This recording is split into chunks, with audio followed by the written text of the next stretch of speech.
যে heinous crime হয়েছে, আমরা হয়তো অলিভার ক্রমওয়েলের মতো এরকম নির্মম নিষ্ঠুর এভাবে লাশ ঝুলিয়ে রেখে কবর থেকে তুলে নিয়ে এসে ফাঁসি দেবই এতটা অমানবিক আমরা নই। অ্যাট দি সেম টাইম আমাদের সামনে যে ইতিহাসের নির্মম হত্যাযজ্ঞ ঘটেছে জুলাই বিপ্লবের মধ্য দিয়ে, যে ইতিহাসে নির্মম যে হত্যাকাণ্ড ঘটেছে, সে হত্যাকাণ্ডের আমরা বিচার চাইতে এসে রাষ্ট্রপক্ষের থেকে অবশ্যই আমরা সর্বোচ্চ শাস্তি চাই। সেই সর্বোচ্চ শাস্তিটা আমরা চাই আইনি পরিকাঠামোয়। আমরা যে উপাদান আপনাদের সামনে প্রসিকিউশনের পক্ষ থেকে আনবে, সেই উপাদান যদি আপনারা দেখেন সাক্ষ্য প্রমাণের ভিত্তিতে ন্যায় বিচারের স্বার্থে বাংলাদেশের আগামী প্রজন্মকে বসবাসের উপযোগী করে রাখার জন্য আপনারা যদি দেখেন একটি ন্যায় বিচার প্রতিষ্ঠা করতে যে এতগুলো মানুষের মৃত্যুর মধ্য দিয়ে যে বাংলাদেশ আমরা পেয়েছি, সেই বাংলাদেশ গড়ার জন্য, আগামী বাংলাদেশ গড়ার জন্য আমরা যদি সাক্ষ্য প্রমাণ উপস্থাপন করতে পারি, আপনারা ন্যায় বিচার করবেন এবং রাষ্ট্রের পক্ষ থেকে আমরা সেটা সবসময় দাবি জানাবো ট্রাইব্যুনালের কাছে। আজকের এই ট্রাইব্যুনাল যে মামলার বিচার করতে বসেছেন, এই মামলার বিচার প্রক্রিয়ায় বিগত 17 বছরে বাংলাদেশের মাটিতে খুন, গুম, পলিটিক্যাল পারসিকিউশন একটা কালচার চালু হয়েছিল। আজকে রাস্তায় কথা উঠে, চায়ের দোকানে কথা উঠেছে কে কার চেয়ে বড় খুনি ছিলেন। 72 থেকে 75 পর্যন্ত আওয়ামী দুঃশাসন আমরা দেখেছি, যখন প্রায় 30,000 তরতাজা যুবকদেরকে হত্যা করা হয়েছিল একটি রাজনৈতিক মতাদর্শ প্রতিষ্ঠা করার জন্য।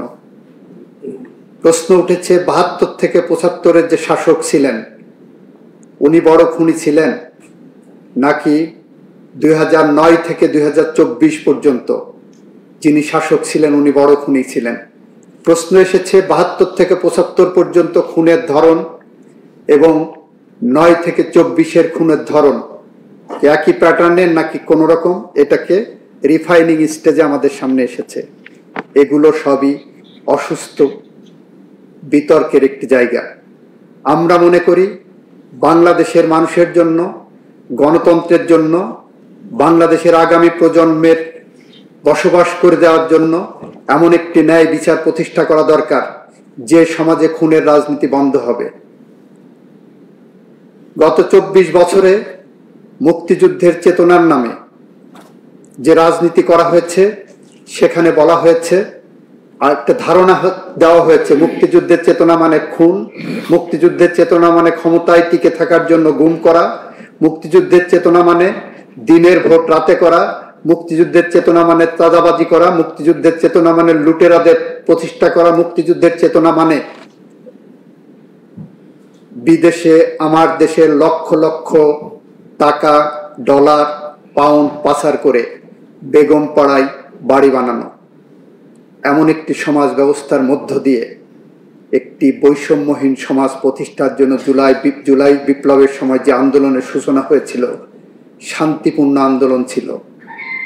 দাবি উঠেছিল আমরা চাই এ সমাজ বৈষম্যহীন হোক, দাবি উঠেছিল এ সমাজ ন্যায় বিচার প্রতিষ্ঠা হোক, দাবি উঠেছিল এই সমাজে মানুষের অধিকার প্রতিষ্ঠা হোক, দাবি উঠেছিল এই সমাজে গণতন্ত্র প্রতিষ্ঠিত হোক। সমস্ত দাবিকে কণ্ঠরুদ্ধ করার জন্য যে নির্মমভাবে হত্যাযজ্ঞ চালানো হয়েছে, আমার দেশে 30,000-এর মতো মানুষ এখনো পঙ্গুত্ব বরণ করছে। 36 দিনে তাদেরকে গুলি করে পঙ্গু করা হয়েছে। প্রায় 2,000-এর মতো মানুষকে হত্যা করা হয়েছে এবং তারপরেও তাদের মধ্যে কোনো অনুশোচনা হয়নি। পৃথিবীর ইতিহাসে আমরা দেখেছি অনেক স্বৈরাচার পালিয়ে গেছে। আমরা বাংলাদেশে দেখেছি স্বৈরাচার পালিয়েই শুধু যাননি, তার 300 মেম্বার অফ পার্লামেন্ট পালিয়েছেন, তার ক্যাবিনেট পালিয়েছেন, তার শপথবদ্ধ রাজনীতিবিদরা পালিয়েছেন, পৃথিবীর ইতিহাসে এরকম স্বৈরাচারের জন্ম হয়নি। আমরা মনে করি যদি স্বৈরাচারদের কোনো সমিতি করা হয় তাহলে আজকে যে স্বৈরাচারের বিচারের মুখোমুখি এই রাষ্ট্র করেছে, যে খুনের বিচারের মুখোমুখি করেছে, সে সেই সমিতির সভাপতি হতে পারে। হিটলারের গোয়েবেলস যদি বেঁচে থাকতেন আজ, হয়তো ভাবতেন মিথ্যা কথা শেখার জন্য, মিথ্যা কথা বলার জন্য, মিথ্যা সংস্কৃতি চালু করার জন্য পিএইচডি করার প্রয়োজন। সেই পিএইচডি করতে হয়তো উনি এই স্বৈরাচারের কাছে আসতেন, এবং সেই স্বৈরাচারের নাম শেখ হাসিনা ওয়াজেদ, যিনি আজকে আপনাদের সামনে একজন আসামি ছাড়া আর কিছুই নয়। আমাদের এখানে ব্যক্তিগত কোনো আক্রোশ নাই, কারোর বিরুদ্ধে, কোনো ব্যক্তির বিরুদ্ধে আমাদের কোনো ক্ষোভ নাই। আমরা অপরাধের বিচারের জন্য আপনাদের কাছে এসেছি, এবং ঘটনাক্রমে সে অপরাধের সাথে যারা সম্পৃক্ত তারা ব্যক্তি, হয়তো আসবে অপরাধের সাথে সম্পৃক্ত কোনো রাজনৈতিক দলও আসতে পারে ভবিষ্যতে, আমরা জানি না। কিন্তু আমরা এতটুকু বলতে চাই, আমরা ন্যায় বিচার চাই, বাংলাদেশের মানুষের স্বপ্নের বিচার চাই, বাংলাদেশের মানুষের স্বপ্নের বাংলাদেশ চাই। যে বাংলাদেশ যদি আমরা গড়তে ব্যর্থ হই, তাহলে কবি হেলাল হাফিজের ভাষায় আমরা উত্তর পুরুষের ভীরু কাপুরুষের উপমা হয়ে থাকব। আমরা এই প্রজন্ম সেটা চাই না।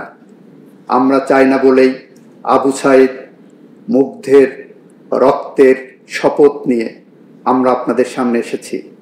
আমরা বলতে এসেছি, আবু সাইদরা যে রক্ত দিয়ে গেছে, যে বাংলাদেশ গড়ার প্রত্যয় দিয়ে গেছে, যে মশাল আমাদের হাতে দিয়ে গেছে, আমরা আমাদের জীবনের শেষ রক্তবিন্দু দিয়ে হলেও সেই মশালকে প্রজ্বলন রাখব। ন্যায় বিচার প্রতিষ্ঠার পথ সুগম করব। সেই প্রতিষ্ঠায়, ন্যায় বিচারে, আইনি কাঠামোয় আমরা সর্বোচ্চ শাস্তি চাইব। সেই শাস্তির প্রক্রিয়ায় আমরা হয়তো অলিভার ক্রমওয়েলের মতো ওরকম নির্মম নিষ্ঠুরভাবে ফাঁসি দেওয়ার পরেও 20 বছর শহরের মাঝখানে কোনো অপরাধীর মস্তিষ্ক রাখার ওই নির্মমতায় যেতে চাই না। আমরা আইনি প্রক্রিয়ার মধ্য দিয়েই এই বিচার শেষ করতে চাই। সবাইকে ধন্যবাদ। Much obliged. Thank you, Learned Attorney General, for your very momentous maiden speech. Much obliged.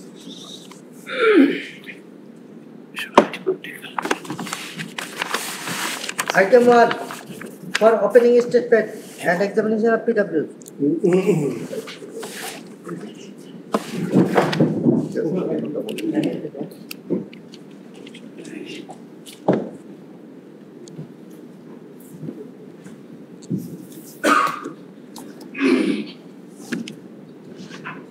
May it please this honorable tribunal. যে মামলাটি আজকে ওপেনিং স্টেটমেন্টের জন্য এবং প্রথম সাক্ষ্য গ্রহণের জন্য নির্ধারিত আছে, সেই মামলাটির তদন্ত শুরু হয়েছিল 16/10/2024 খ্রিস্টাব্দে। এই মামলার তদন্ত রিপোর্ট দাখিল হয়েছিল 12 মে 2025 খ্রিস্টাব্দে। এই মামলার অপরাধ আমলে গ্রহণ করা হয়েছিল 1/6 মানে 1 জুন 2025 খ্রিস্টাব্দে।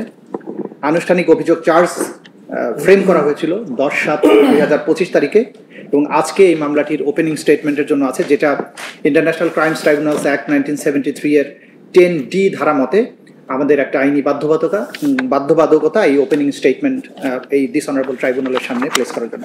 তাহলে আমি আমার ওপেনিং স্টেটমেন্টটা আমি ট্রাইব্যুনালের সামনে প্লেস করছি। মাননীয় ট্রাইব্যুনাল, আমি আজ এই মর্যাদাপূর্ণ ট্রাইব্যুনালের সম্মুখে দাঁড়িয়েছি একজন চিফ প্রসিকিউটর এবং রাষ্ট্রপক্ষের প্রধান আইনজীবী হিসেবে। বাংলাদেশের জনগণের পক্ষে কথা বলার গুরু দায়িত্ব আমার প্রতি অর্পিত হয়েছে। এই দায়িত্ব আমি কেবল আইনের সীমারেখায় নয়, নৈতিকতার দায়বদ্ধতায় পরিচালিত, যেখানে আমার কর্তব্য হলো ভুক্তভোগীদের উপর সংগঠিত অপরাধের বিবরণ তুলে ধরা এবং যে মহান উদ্দেশ্যে জুলাই বিপ্লব সংগঠিত হয়েছে তা রক্ষা করা। এই দায়িত্ব পালনে আমাকে সাহায্য করেছেন একদল নিবেদিত প্রাণ প্রসিকিউটর এবং তদন্তকারীরা, এবং আমাদের শক্তি জুগিয়েছেন সেই সব ভুক্তভোগীরা এবং তাদের পরিবারবর্গ। আজ আমরা সেই সব তথ্য প্রমাণই মহান আদালতে তুলে ধরবো, যেগুলো প্রমাণ করবে যে এই ঘটনাগুলো কোনো বিশৃঙ্খলার অন্ধকারে নয়, বরং পরিকল্পিতভাবে এবং সুনির্দিষ্ট লক্ষ্যে সংগঠিত হয়েছিল, যা আমাদের স্বপ্নগুলোকে ছিন্ন ভিন্ন করেছে, অগণিত প্রাণ কেড়ে নিয়েছে এবং এমন এক পথ তৈরি করেছে যার প্রতিচ্ছবি প্রজন্মের পর প্রজন্ম ধরে দৃশ্যমান হবে। বিচার চলাকালে আমরা প্রমাণ করব যে আসামিরা তাদের কার্যকলাপের মাধ্যমে এমন ভয়াবহ অপরাধ সংগঠিত করেছে যা বিশ্ব বিবেককে নাড়া দিয়েছে। আমাদের গুরু দায়িত্ব হলো এই অপরাধের জবাবদিহিতা নিশ্চিত করা এবং আগামী প্রজন্মের জন্য ন্যায় ভিত্তিক এক নিরাপদ ভবিষ্যৎ রচনা করা। এই ট্রাইব্যুনাল বিশেষত এই বিচার প্রক্রিয়া কেবল একটি আইনি বিরোধ নিষ্পত্তির মধ্যেই সীমাবদ্ধ নয়, এটি ধারণ করছে ন্যায় বিচারের জন্য এক জাতির আকাঙ্ক্ষা, পদদলিত অধিকার পুনঃপ্রতিষ্ঠার প্রত্যাশা এবং গোটা বিশ্বকে দেখিয়ে দেওয়ার দায়িত্ব যে বাংলাদেশ আইনের শাসন প্রতিষ্ঠায় বদ্ধপরিকর। আমরা আজ এমন এক বিচারের সূচনায় দাঁড়িয়ে আছি যা অত্যন্ত গুরুতর এবং ঐতিহাসিকভাবে তাৎপর্যপূর্ণ। এটি এমন একটি মামলা যা আমাদের জাতির বিবেক ও বিশ্ব মানবতার মনে প্রজন্মের পর প্রজন্ম ধরে অনুরণিত হবে। 3 জন আসামির বিরুদ্ধে এই বিচার অতীতের হিসাব নিকাশ নয়, বরং ন্যায় বিচার, আইনের শাসন, মৌলিক মানবাধিকার সুরক্ষার প্রতি আমাদের সম্মিলিত অঙ্গীকার রক্ষার এক দৃপ্ত পদক্ষেপ। আজ এই আদালত বসেছে সাবেক স্বৈর শাসক শেখ হাসিনার শাসনামলে সংগঠিত সবচেয়ে ভয়াবহ অপরাধগুলোর বিচার করতে। কোনো ব্যক্তি যত উঁচু পদে আসীন হন না কেন কিংবা তার ছায়া যতই দীর্ঘ হোক না কেন, সে আইনের ঊর্ধ্বে নয়। আজ আমরা এই ট্রাইব্যুনালের কাছে নিবেদন করছি যেন দোষীদের সঠিক জবাবদিহিতা নিশ্চিত করা হয় এবং বিচার ব্যবস্থার প্রতি জনগণের আস্থা পুনরুদ্ধার করা হয় এবং গোটা বিশ্বকে এই বার্তা দেওয়া হয় যে অপরাধীরা যত বড়ই হোক তার জন্য বিন্দুমাত্র ছাড় থাকবে না। ইংল্যান্ড এবং ওয়েলসের সাবেক লর্ড চিফ জাস্টিস বিংহাম একবার অত্যন্ত স্পষ্টভাবে বলেছিলেন, "The rule of law is not merely a lawyer's convenience. It is the foundation of a civilized society. It means, in short, that everything must be done according to law. Nothing can be done except according to law." আসামির অনুপস্থিতিতে বিচার মানেই ন্যায় বিচার বঞ্চিত হওয়া নয়। এই ট্রাইব্যুনালের কার্যধারায় 2 জন আসামির অনুপস্থিতিতে বিচার কোনোভাবেই অপরাধীর জবাবদিহিতা নিশ্চিত করার জন্য বাধা হতে পারে না এবং হবে না। আমরা ইতিমধ্যেই একজন স্টেট ডিফেন্স লয়ার নিয়োগ দিয়েছি 2 জন পলাতক আসামির জন্য। এই ট্রাইব্যুনাল দিয়েছেন। এই ট্রাইব্যুনাল আইন অনুযায়ী রায় প্রদানের পূর্ণ ক্ষমতা রাখে। 2 জন আসামি আদালতের ক্ষমতার কাছে আত্মসমর্পণ না করে বারবার অনুপস্থিত আছেন। স্পষ্টভাবে বলা প্রয়োজন, আসামিদের ইচ্ছাকৃত পলায়ন কিংবা কোনো বিদেশি রাষ্ট্রের নিষ্ক্রিয়তা এই ট্রাইব্যুনালের সত্য অনুসন্ধান এবং ন্যায় বিচার নিশ্চিতের গুরু দায়িত্ব পালনকে বাধাগ্রস্ত করতে পারবে না। ন্যায় বিচারের হাত দীর্ঘ, অনুপস্থিতি বা উদাসীনতা তাকে আটকাতে পারে না। ন্যায় বিচার নিশ্চিত করার অত্যাবশ্যকীয়তা। একটি সভ্য সমাজের মূল পরিচয় হলো যে সমাজের ন্যায় বিচার থাকবে, দুষ্টের দমন এবং শিষ্টের পালনের ব্যবস্থা থাকবে।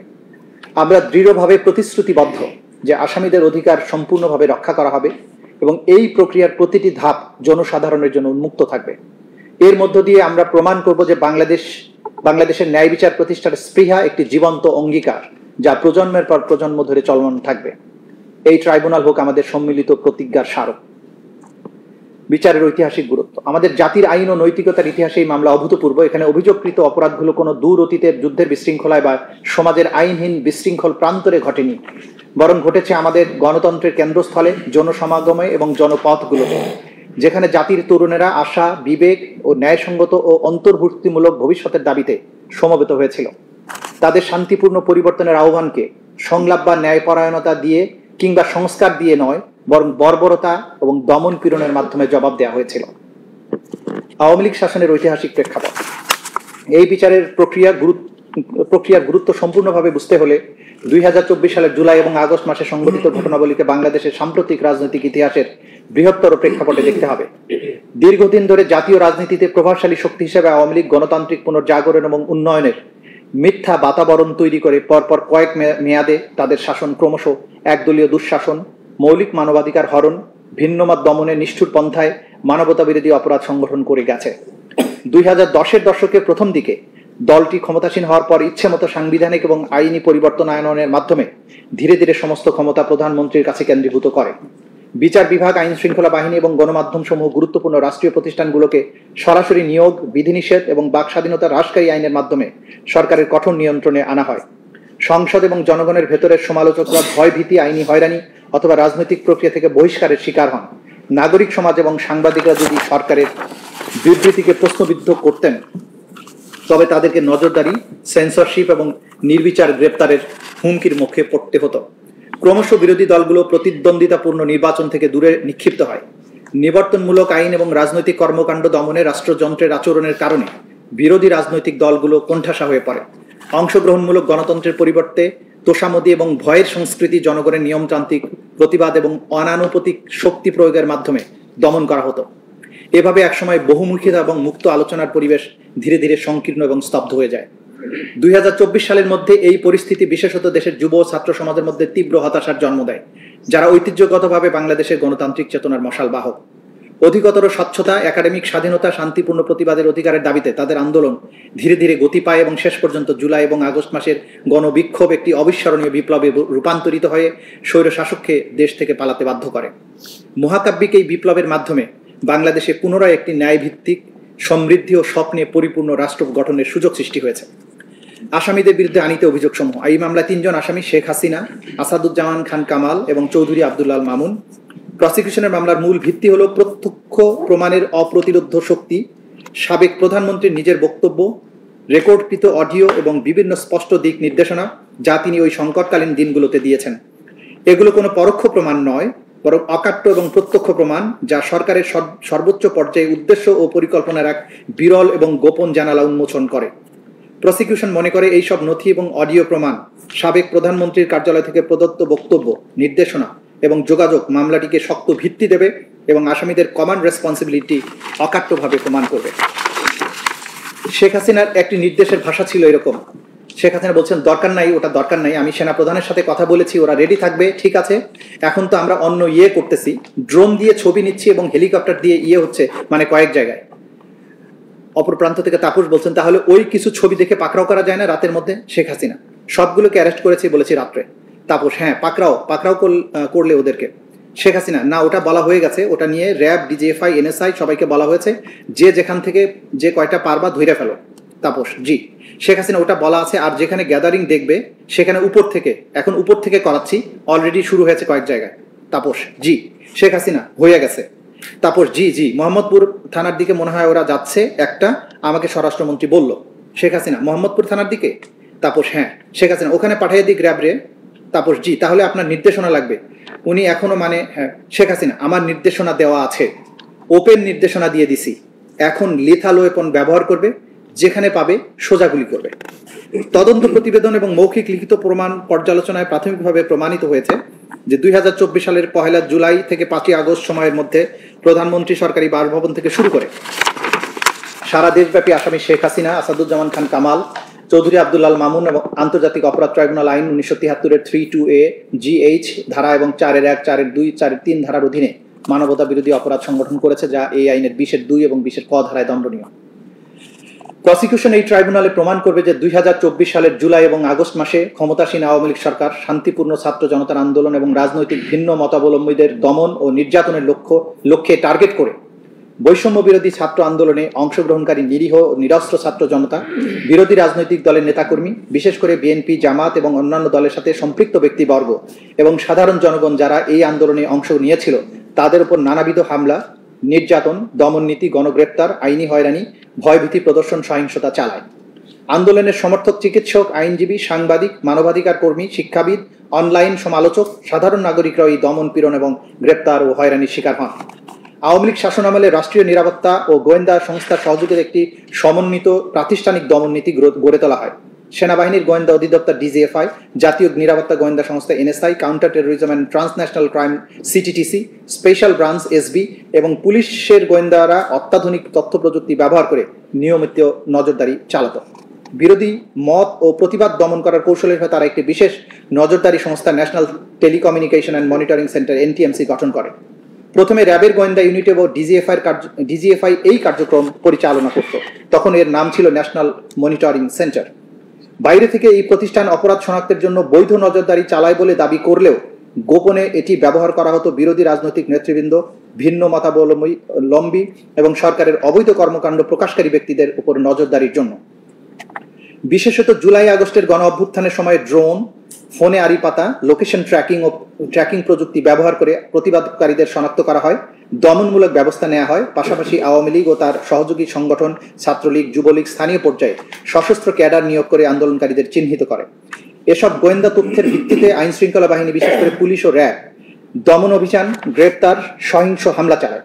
এইসব কর্মসূচি সরাসরি তৎকালীন ফ্যাসিবাদী প্রধানমন্ত্রী শেখ হাসিনার সরাসরি নির্দেশ এবং তখনকার সড়ক পরিবহন ও সেতু মন্ত্রী ওবায়দুল কাদের, স্বরাষ্ট্রমন্ত্রী আসাদুজ্জামান খান কামাল, তৎকালীন আইজিপি চৌধুরী আব্দুল আল মামুন এবং অন্যান্য রাজনৈতিক নেতা, প্রশাসনিক কর্মকর্তা, তাদের অধীনস্থ কর্মকর্তা এবং নিরাপত্তা বাহিনীর মাধ্যমে কার্যকর করা হয়।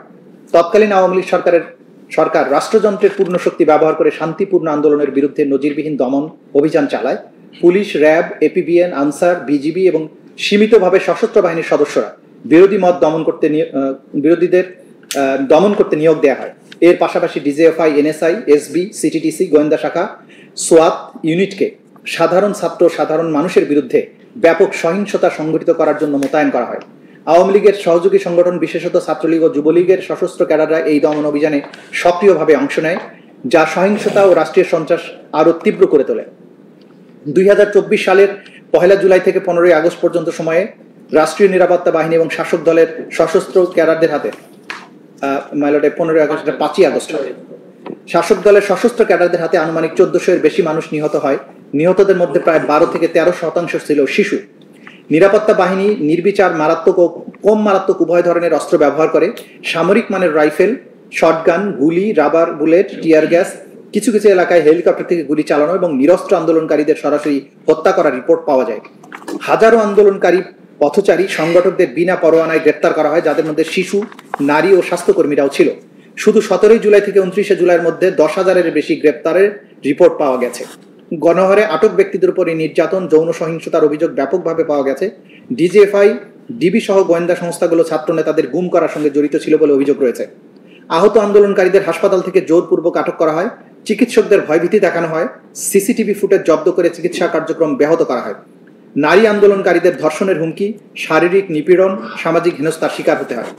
এই ঘটনাগুলোর সঠিক তদন্ত শুরু করার পরিবর্তে সরকার নিরাপত্তা বাহিনীকে দায় মুক্তি দেয়। মানবাধিকার সংস্থা হিউম্যান রাইটস ওয়াচ অন্যান্য সংস্থার পর্যবেক্ষণ অনুযায়ী আওয়ামী লীগ সরকার, আইন শৃঙ্খলা বাহিনী এবং তাদের সহযোগী সংগঠন কর্তৃক পরিচালিত এই সমন্বিত দমন অভিযান আন্তর্জাতিক মানবাধিকার আইনের সুস্পষ্ট লঙ্ঘন এবং মানবতা বিরোধী অপরাধের শামিল।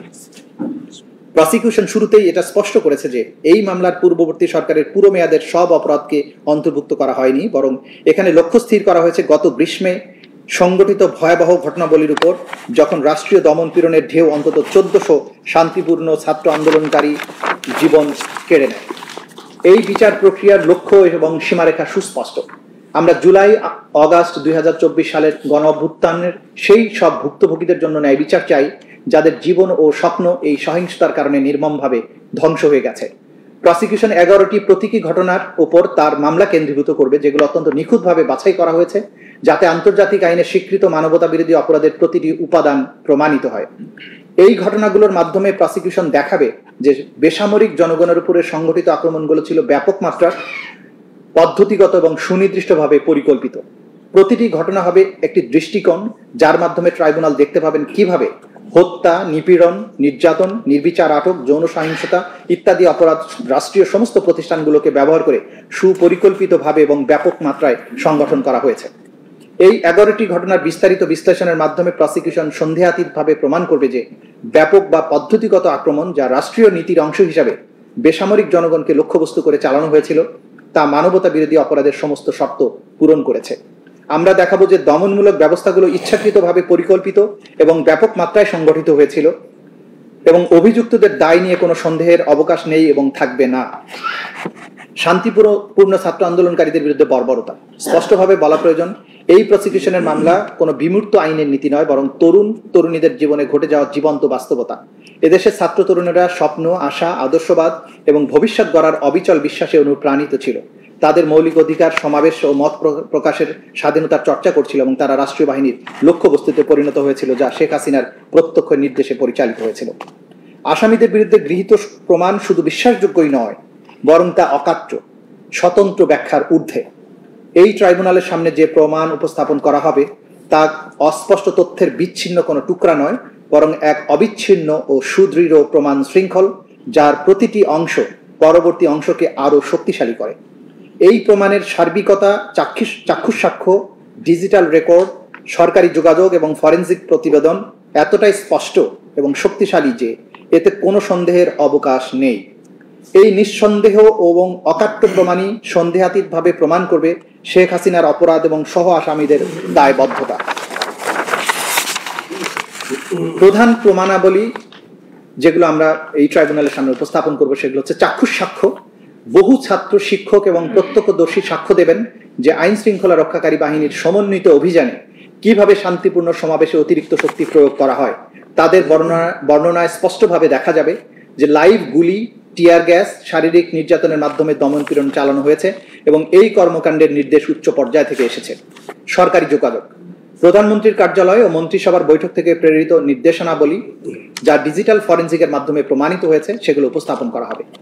এই নথিগুলো প্রমাণ করবে যে জনগণকে দমন এবং সমাবেশ ভাঙার নির্দেশ এবং মারণাস্ত্র, হেলিকপ্টার, ড্রোন ব্যবহার করে বিক্ষোভকারীদের হত্যার নির্দেশ সরাসরি শেখ হাসিনা কর্তৃক এবং তার অনুমোদনে দেয়া হয়েছিল। ডিজিটাল প্রমাণ, ক্যামেরা, মোবাইল ফোন, সিসিটিভিতে ধারণ করা ভিডিও, ছবি প্রমাণ করবে যে নিরস্ত্র ও শান্তিপূর্ণ আন্দোলনকারীদের উপর কিভাবে আইন শৃঙ্খলা বাহিনী প্রাণঘাতী অস্ত্র শক্তি ব্যবহার করেছে। মেটাডেটা এবং টাইম স্ট্যাম্প ঘটনাক্রম প্রমাণ করবে কোন বাহিনী কবে, কোথায়, কিভাবে অপরাধ সংগঠন করেছে।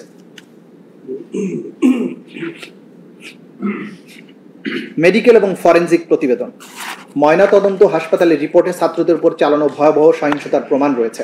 ক্ষত এবং আঘাতের ধরন নির্দেশ করে এগুলো রাষ্ট্রীয় বাহিনীর কার্যকলাপের সঙ্গে সরাসরি সম্পর্কযুক্ত। এছাড়াও তদন্তে গৃহীত প্রমাণের মধ্যে রয়েছে জব্দকৃত নথি, সংবাদপত্র, ভিডিও ফুটেজ, অডিও ক্লিপ, বিশেষজ্ঞদের মতামত, নিহতদের পরিবার, আহত ব্যক্তি ও প্রত্যক্ষদর্শীদের সাক্ষ্য এবং গুরুত্বপূর্ণ উপকরণ যেমন 14 জুলাই 2024 খ্রিস্টাব্দে শেখ হাসিনার উস্কানিমূলক বক্তব্য, শেখ হাসিনা ও ফজলে নূর তাপসের মধ্যে ফোনালাপ, শেখ হাসিনা ও ঢাকা বিশ্ববিদ্যালয়ের তৎকালীন ভাইস চ্যান্সেলরের মধ্যে ফোনালাপ, তৎকালীন ডিএমপি কমিশনারের ওয়্যারলেস বার্তার সিডি, আসামি আসাদুজ্জামান খান কামাল এবং চৌধুরী আব্দুল আল মামুন কর্তৃক হাসিনার আদেশ বাস্তবায়নের কার্য বিবরণী। তদন্তে প্রমাণিত হয়েছে যে তৎকালীন প্রধানমন্ত্রী শেখ হাসিনা, তৎকালীন স্বরাষ্ট্রমন্ত্রী আসাদুজ্জামান খান কামাল, তৎকালীন আইজিপি চৌধুরী আব্দুল আল মামুন 2024 সালের 1 জুলাই থেকে 5 আগস্ট পর্যন্ত সময়ে ইচ্ছাকৃতভাবে এবং সম্পূর্ণ জ্ঞাতসারে শান্তিপূর্ণ, নিরীহ এবং নিরস্ত্র ছাত্রদের বিরুদ্ধে দেশব্যাপী ব্যাপক মাত্রায় ও পদ্ধতিগত ওয়াইড স্প্রেড অ্যান্ড সিস্টেম্যাটিক হামলা চালায়। এর মধ্যে ছিল প্রাণঘাতী অস্ত্র, হেলিকপ্টার, ড্রোন এবং অন্যান্য মারণাস্ত্রের ব্যবহার, উস্কানি, ষড়যন্ত্র ও পরিকল্পিতভাবে ছাত্র আন্দোলন দমন, 1400-এর বেশি মানুষকে হত্যার চেষ্টা, হাজারো ছাত্রকে গুরুতর আহত ও পঙ্গু করা, বেআইনি আটক, নির্যাতন, মিথ্যা মামলা, অপহরণ, মৃত ও আহতদের পুড়িয়ে ফেলা, চিকিৎসা সেবা বাধাগ্রস্ত করা, জানাজা ও দাফন প্রতিরোধ করা, চিকিৎসকদের উপরে চাপ সৃষ্টি করে মৃত্যুর কারণ বিকৃত করা, অজ্ঞাত লাশ হিসেবে দাফন বাধ্য করা, জোরপূর্বক স্বীকারোক্তি আদায়, হাসপাতালে আহতদের উপর পুনরায় হামলা, নারী আন্দোলনকারীদের উপরে যৌন সহিংসতা। আসামিদের দায়বদ্ধতা, তৎকালীন সময়ে আসামি শেখ হাসিনা ছিলেন বাংলাদেশের প্রধানমন্ত্রী, নির্বাহী বিভাগের প্রধান, আওয়ামী লীগের সভাপতি এবং 14 দলীয় জোটের নেত্রী। ফলে সমস্ত ক্ষমতা ও কর্তৃত্বের কেন্দ্রবিন্দুতে ছিলেন তিনি। একনায়কতান্ত্রিক শাসক হিসেবে তিনি এককভাবে সব গুরুত্বপূর্ণ সিদ্ধান্ত নিতেন। তার অধীনস্থ কর্মকর্তারা রাজনৈতিক ও প্রশাসনিকভাবে তার নির্দেশ বাস্তবায়নের সর্বদা আগ্রহী ছিলেন। জুলাই আন্দোলনের সময় সংগঠিত মানবতা বিরোধী অপরাধগুলোর একমাত্র উদ্দেশ্য ছিল শেখ হাসিনার ক্ষমতা ধরে রাখা। তিনি ছিলেন এই সমস্ত অপরাধের কেন্দ্রবিন্দু বা নিউক্লিয়াস। অন্যান্য আসামিরা তার অধীনে থেকে বুঝতেন যে শেখ হাসিনার ক্ষমতায় থাকার উপরই তাদের নিরাপত্তা এবং পুরস্কার নির্ভর করছে।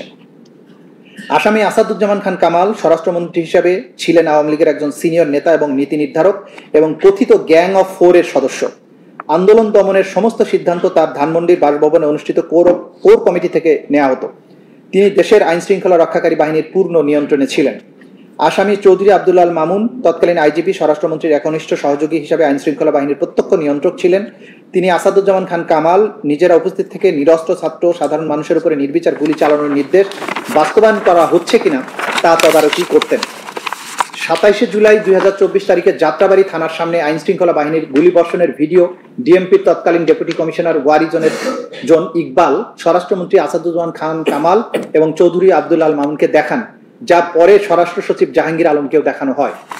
প্রধানমন্ত্রী শেখ হাসিনা, স্বরাষ্ট্রমন্ত্রী আসাদুজ্জামান খান কামাল, আইজিপি আব্দুল্লাহ আল মামুন এই তিনজনই সর্বোচ্চ কর্তৃত্বের আসনে থেকে যৌথ অপরাধমূলক পরিকল্পনা, জয়েন্ট ক্রিমিনাল এন্টারপ্রাইজ এবং কমান্ড রেসপন্সিবিলিটির মাধ্যমে তাদের অধীনস্থ বাহিনী এবং দলের সশস্ত্র ক্যাডারদের নিয়ে দেশব্যাপী প্রাণঘাতী হামলার নির্দেশ দেন। এর ফলেই 1400-এর বেশি নিরপরাধ ও নিরস্ত্র ছাত্র আন্দোলনকারী নিহত হয়। তদন্তে গৃহীত প্রমাণের ভিত্তিতে এই তিনজনের কার্যকলাপ স্পষ্টভাবে দেখায় যে তারা আন্তর্জাতিক অপরাধ ট্রাইব্যুনাল আইন 1973-এর 4-এর 2, 4-এর 3 ধারায় অনুযায়ী দায়বদ্ধ, কারণ তারা 3-এর 2 ধারার অধীনে সংগঠিত অপরাধের জন্য সর্বোচ্চ কমান্ড রেসপন্সিবিলিটি বহন করেন। ন্যায় বিচার ও জবাবদিহিতার পরীক্ষা। এই মামলার মূল প্রতিপাদ্য আইনের শাসনের সেই মূলনীতি যে কারো পদমর্যাদা বা পূর্বের অবস্থান যাই হোক না কেন, কেউই আইনের ঊর্ধ্বে নয়। শেখ হাসিনা একসময় দোর্দণ্ড প্রতাপের অধিকারী ছিলেন, কিন্তু তিনি আজ বিচারের কাঠগড়ায়। এটি একটি শক্ত বার্তা দেয় যে জবাবদিহিতা কোনো স্বেচ্ছাধীন বিষয় নয় এবং দায় মুক্তি কোনোভাবেই সহ্য করা হবে না। এই মামলা আমাদের জাতির আইন ও নৈতিকতার ইতিহাসে নজিরবিহীন। যুদ্ধ বা বিশৃঙ্খলার সময়ে সংগঠিত অপরাধের বিপরীতে এই অভিযোগগুলো দেশের গণতন্ত্রের কেন্দ্রস্থলে সংগঠিত ভয়াবহ ক্ষমতার অপব্যবহারের উপরে কেন্দ্রীভূত, যেখানে নাগরিকরা, বিশেষত ছাত্ররা শান্তিপূর্ণভাবে উন্নত ভবিষ্যতের প্রত্যাশায় রাজপথে শান্তিপূর্ণ বিক্ষোভে নেমেছে। প্রসিকিউশনের মূল অভিযোগের কেন্দ্রে রয়েছে অংশ নেওয়া ছাত্রদের বিরুদ্ধে সংগঠিত ভয়াবহ অপরাধ, যেসব ছাত্র জাতির বিবেক ও আকাঙ্ক্ষার প্রতীক। এই মামলা সমাবেশ, মত প্রকাশ, শান্তিপূর্ণ প্রতিবাদের অধিকারের মৌলিক গুরুত্বকে তুলে ধরে। যখন রাষ্ট্রীয় কর্মকর্তারা বিশেষ করে সর্বোচ্চ পদ থেকে এই অধিকার লঙ্ঘন করে, তখন তা গণতন্ত্র এবং আইনের শাসনের গুরুতর ভাঙনকে নির্দেশ করে। এই বিচার অতীতের হিসাব মেটানো নয়, এটি বিচার ব্যবস্থার জন্য জনগণের আস্থা পুনঃস্থাপনের একটি প্রক্রিয়া। সবচেয়ে ক্ষমতাবান ব্যক্তিদেরও জবাবদিহিতার আওতায় এনে ট্রাইব্যুনাল প্রমাণ করতে পারে যে ন্যায় বিচার নিরপেক্ষ, দৃঢ় এবং অনিবার্য। শেখ হাসিনা অভিযুক্ত হলেও এই বিচার প্রক্রিয়া তাকে এবং তার 2 সহ আসামিকে ন্যায়সঙ্গত বিচার নিশ্চিত করবে এবং বিচার জাতীয় আন্তর্জাতিক স্ট্যান্ডার্ড মেনে পরিচালিত হবে। এর ফলে ন্যায় বিচারের নীতির প্রতি অঙ্গীকার আরও সুদৃঢ় হবে। সবশেষে এই মামলা প্রজন্মের পর প্রজন্ম ধরে মানবাধিকার, গণতন্ত্র, ন্যায় বিচারের পক্ষে এক অটল সংগ্রামের সাক্ষ্য হয়ে থাকবে। এটি হবে জাতির নৈতিক এবং আইনি অগ্রগতির এক মানদণ্ড এবং সেই সব দেশের জন্য আলোকবর্তিকা যারা জবাবদিহিতা ও ন্যায় বিচার নিশ্চিত করার ক্ষেত্রে চ্যালেঞ্জের মুখোমুখি। এই মামলাটি শুধুমাত্র নির্দিষ্ট অভিযোগের নিষ্পত্তির জন্যই গুরুত্বপূর্ণ নয়, বরং ন্যায় বিচার, গণতন্ত্র ও মানবিক মর্যাদার সেই মূল্যবোধকে প্রতিষ্ঠার জন্য গুরুত্বপূর্ণ যা জাতীয় ও আন্তর্জাতিক আইনের কেন্দ্রবিন্দু। নুরেমবার্গ ট্রায়ালে বিচারপতি রবার্ট এইচ জ্যাকসন এই বলে সতর্ক করেছিলেন যে the ultimate step in avoiding periodic wars which are inevitable in a system of international lawlessness is to make statesmen responsible to law. The wrongs which we seek to condemn and punish have been so calculated, so malignant and so devastating that civilization cannot tolerate their being ignored because it cannot survive their being repeated. মাননীয় tribunal, এখন আমি এই ট্রাইব্যুনালের সামনে 2টো video clip উপস্থাপনের জন্য অনুমতি প্রার্থনা করছি।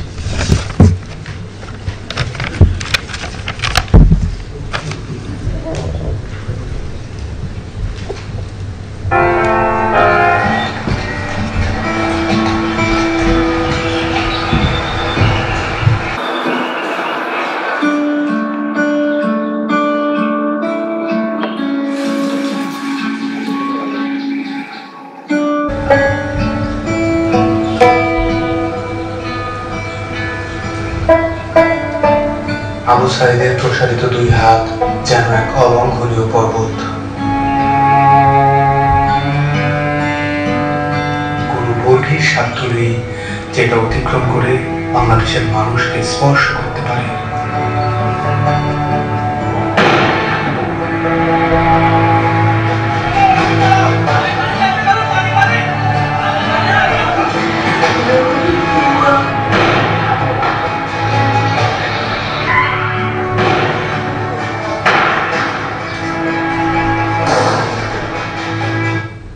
My train's coming in 2 minutes.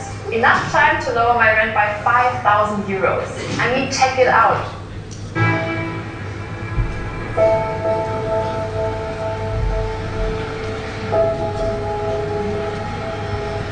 জুনের পর থেকে বাবা প্রতিদিনই রাস্তার আশেপাশে হাঁটাহাঁটি করেন।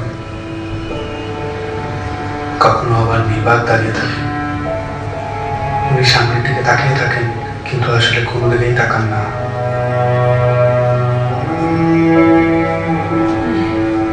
যেসব রাস্তা দিয়ে ওনার ছেলে হাঁটতো, ওইসব রাস্তায় উনি দাঁড়ালেন, উনি ওনার ছেলের রূপ পান। আবু ছেলের মৃত্যু অবস্থায় তখন দামাত যেটা নেবে এর আগে তো দেখছি যে হাসতেছে সে হাসতেছে, হাসি মুখ অবস্থা। ইভেন্টের কাজ করতো, শুধু বাপের কিভাবে একটু সাহায্য করে, কোনো আজে বাজে আড্ডাতে ছিল না। ওই সারাদিন শুধু কলেজ থেকে আসে ও একটুখানি বিকেল বেলা একটু বন্ধু বান্ধব নিয়ে ক্রিকেট খেলতো, ক্রিকেটের পাগল।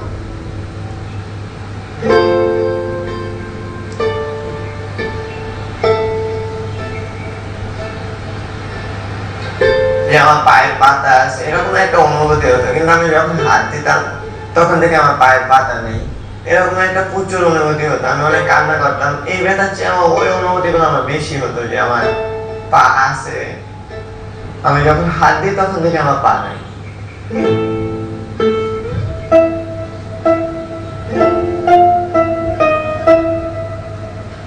এই হসপিটালে আমি অল্প কিছুদিন হলো আসলাম, পা দিয়ে নতুন ভাবে হাঁটা শিখতে আসছি। মানে ছোটবেলা যেভাবে হাঁটা শিখেছে মা, ওই রকম এখানে হাঁটা শিখাচ্ছে আর কি।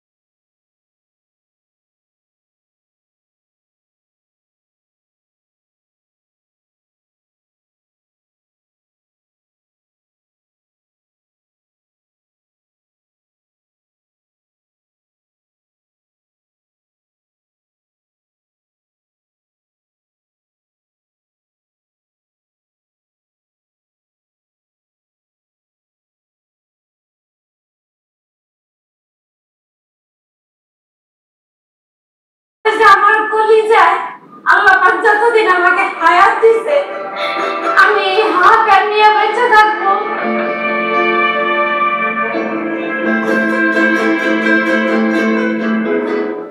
প্রিয় বাবা আসলে আমাদের একটা কিছু না কিন্তু চকলেট নিয়ে আসছো।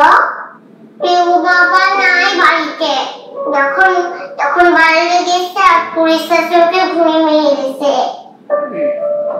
I miss you, প্রিয় বাবা।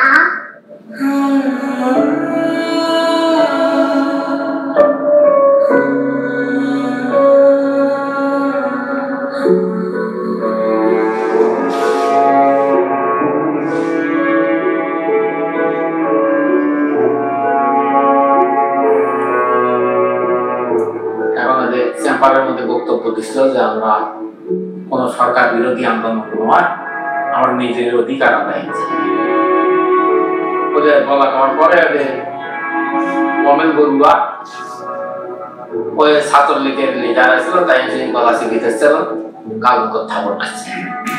এখন ওই জন্যই ওর জেদ ধরে শহীদ হলো কি এখন ওটার ব্যাখ্যাটা আর আমি জানি না।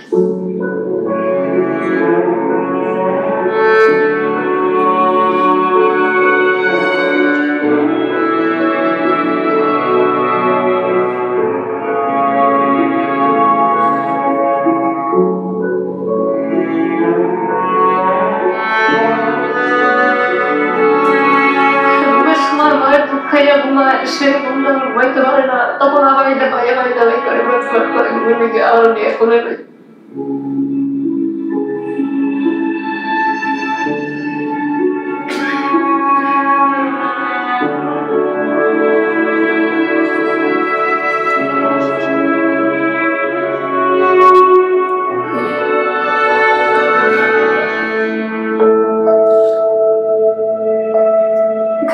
যখন দেখেছি এখানে সবসময় ভাইয়ের পড়াশোনা করতো, এই বিছানাতে থাকতো। এখন যখন দেখি অনলাইন, তখন একটা শূন্যতা কাজ করে মনের মধ্যে, খারাপ লাগে যখন দেখি যে ভাই এই রুমে নাই। এই ছবিটা 18 জুলাই আমার আন্টি নাজিয়া খান ফেসবুকে পোস্ট করেছিল।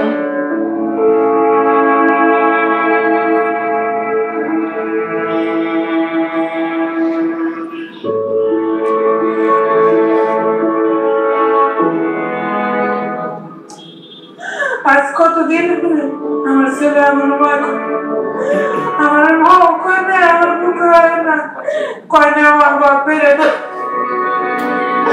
আমার সন্তান যারা সেভাবে মানছে আল্লাহ তাদের বিচার করুক আমি সরকারের কাছে বিচার চাই জনগণের কাছে বিচার চাই আমার সন্তানকে মারছে হাজার হাজার মায়ের বুক খালি করছে যে কালি করছে তারও বিচার করুক আল্লাহ কতটা তুমি হারালে বন্ধু কেঁদেছে অন্তর জানো না তুমি হারাবার ব্যথা জানে পলাশির প্রান্ত হারিয়ে গেছে যেখানে মায়ের সোনার নলখানি গোলা ভরা ক্ষেতের ফসল সাজানো ফুলদানি হারানোর বেদনা তুমি রেখো অন্তরে দেখবে তোমার দুঃখ লুকাবে পলাশির প্রান্তরে বাংলাদেশের বুকের উপর চেপে বসা 36 দিনের এই ভারই আমরা নিতে পারছি না একবার ভাব চলেন 16 বছরে কত বড় ভার হয়ে এটা আমাদের বুকের উপর বসেছিল এই ভারই আমাদের শক্তি দিক সংস্কার করে নতুন বাংলাদেশ গড়ার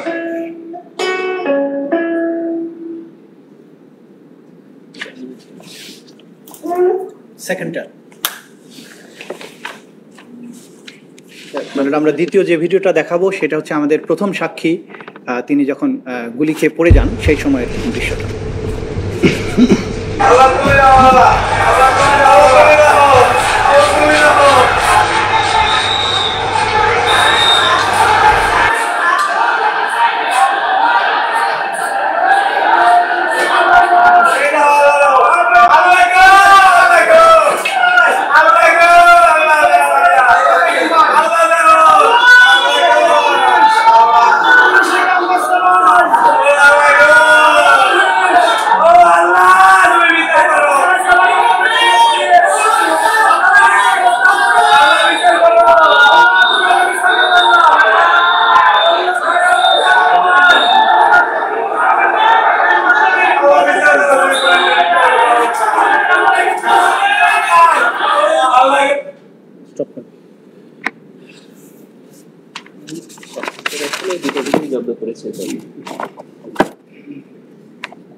ন্যায় বিচার এবং আইনের শাসন চিরজীবী হোক এই লক্ষ্য নিয়ে আমার ওপেনিং স্টেটমেন্ট এখানে শেষ করছি এবং আজকে এতক্ষণ লাইভ চলছিল ম্যালট আমরা মনে করি যে সাক্ষীর নিরাপত্তার স্বার্থে পরবর্তী অংশ যেটা সাক্ষীর জবানবন্দি যেটা হবে সেটা লাইভ না হওয়া দরকার। Much obliged.